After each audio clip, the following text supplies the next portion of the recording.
ఎవరు బంధువు అంటే ఏడిపించేవాడు బంధువు కాదు, గుండెల్లో కూర్చుని నడిపించేవాడు బంధువు. ఆయనే మీ బంధువు. అందుకే కృష్ణ చెప్పారు, ఉద్ధరేత్మాత్మానం, నిన్ను నువ్వు ఉద్ధరించుకోవాలి. ఎలా ఉద్ధరించుకుంటాం? ఎవరైనా వస్తారా? హరే కృష్ణ మంత్రం పొద్దున్నే పంపించాలి.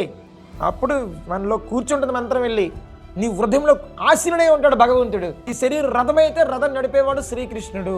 నువ్వు అర్జునుడిలో ఉండి నీ బాణాన్ని పనిచేయి. ఆయన చూస్తాడు. ఇటెళ్ళు అర్జున, ఎక్కడికి వెళ్ళు, అక్కడ రథమాపు, అక్కడి నుంచి కొట్టు, ఎంత ఫోర్స్.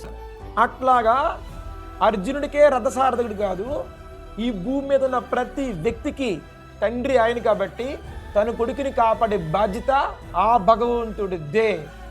ఆ భగవంతుడు మీకు కాపాడడానికి వస్తున్నారు.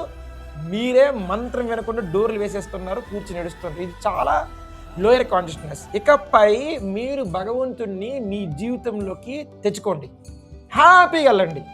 దాన్నే ఉద్ధరేత్మాత్మానం. నిన్ను నువ్వు ఉద్ధరించుకోవడం అంటే భగవంతుడిని నామంతో విని కూర్చోబెట్టి ఆయన పక్క నుండి బతికినంత వరకు ఆనందంగా వెళ్ళిపోవాలి. కృష్ణ కృష్ణ హరి హరి హరే